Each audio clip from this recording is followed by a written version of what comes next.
네네,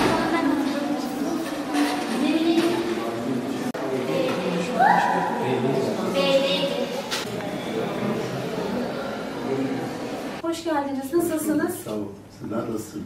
Sağ olun. Ne şikayetiniz vardı? Anlatabilir misiniz? İşte baş dönmeleri.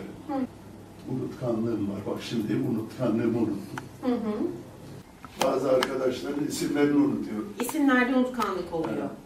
Peki eşya kaybediyor musunuz hiç? Şimdi kaybetmedim herhalde. Yani bir eşyanızı bir yere koyup çok uzun süre aradığınız oluyor mu? Ha, oluyor. Oluyor. Şimdi size 3 tane kelime söyleyeceğim. Bunları aklınıza tutun. Birazdan tekrar soracağım, olur mu? İnşallah. Masa, bayrak, elbise. Tekrar edin. Masa, bardak, elbise. Bayrak, elbise. Evet. Peki 3 tane kelime sormuştum ya biraz önce size. Aklınıza tutun demiştim. Neydi onlar? Bunlar gitti. Çıkarın 93'ten. 86, Evet. 78. Alzheimer hastalığı ilerleyen yaşla birlikte ortaya çıkan bellek bozuklukları ile birlikte kişilik ve davranış değişikliklerini birlikte gördüğümüz bir hastalık. Demans dediğimiz bunamaların %60 ila 70'ini oluşturuyor ve bunamaların en sık nedeni beyinde yaşla birlikte hücre ölümü gerçekleşir. Alzheimer hastalarında bu hücre ölümünün daha erken yaşlarda ve daha hızlı bir şekilde başladığı düşünülüyor ve beyinde küçülme oluyor. Alzheimer hastalığının nedenini biliyor muyuz? Henüz net olarak Alzheimer hastalığının nedenini bilmiyoruz. Fakat gelişiminde bir takım çevresel ve genetik etkenlerin rol aldığı düşünülüyor. 65 yaş üzerinde her 5 yılda bir Alzheimer hastalığı riskinin 2 katı arttığı düşünülüyor. Ailede Alzheimer varsa, annede, babada, kardeşlerde bu kişilerde Alzheimer riski %10 ila 30 oranında arttığını görüyoruz. Bunun dışında kafa travması, kolesterol yüksekliği, tansiyon, şeker ve obezite gibi bir takım kardiyovasküler risk faktörlerinin, yetersiz beslenmenin, asosyal bir yaşam tarzının, depresyonun, işitme bozukluklarının Alzheimer'a neden olabileceği düşünülüyor. Peki Alzheimer hastalığında belirtiler neler? Özellikle yaşlı bir kişide unutkanlık başlıyorsa mutlaka Alzheimer hastalığını düşünmemiz gerekiyor. Erken dönemde yakın zamandaki olayları hatırlayamama, hatırlamada güçlük şikayeti başlıyor. Bu kişiler genellikle işte ocakta yemeği unutmaya, yakmaya, alışveriş listesi yapmadan alışveriş yapamamaya ya da daha önceden aldığı randevulara gitmemeye ya da gecikmeye başlıyorlar. Özellikle yakın zamana ait,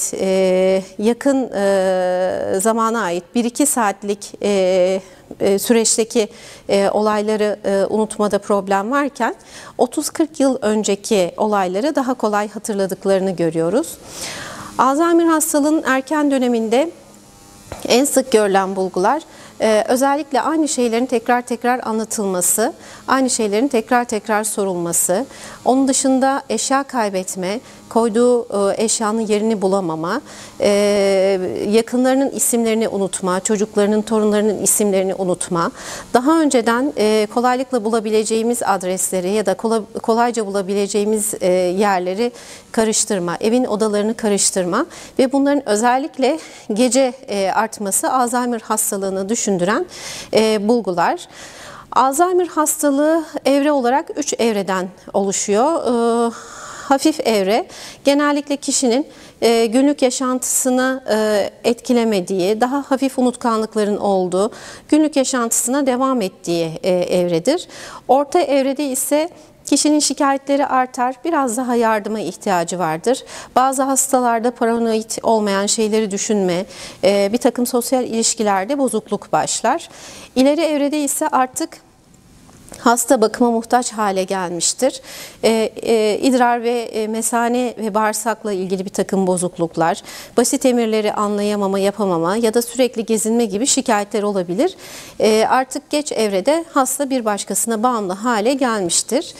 Peki tanı olarak tanıda hangi yöntemleri kullanıyoruz? Öncelikle hastanın demans olup olmadığına karar vermemiz gerekiyor. Eğer demans varsa demansa neden olabilecek bir takım başka hastalıkları mutlaka dışlamamız lazım. Bunun için biyokimyasal testler, kan testleri, nöropsikolojik testler, beyin MR çektirmek lazım. İşte bir vitamin eksikliğinden ya da bir beyin tümöründen kaynaklanıyorsa öncelikle onları dışlamamız gerekiyor. Bazı hastalarda PET gibi, BOS incelemesi gibi, EEG gibi bazı tetkikleri de yapmamız gerekebilir. Fakat tek bir tanısal testle maalesef Alzheimer tanısı koyamıyoruz. Alzheimer'ı engelleyebileceğimiz herhangi bir durum var mı?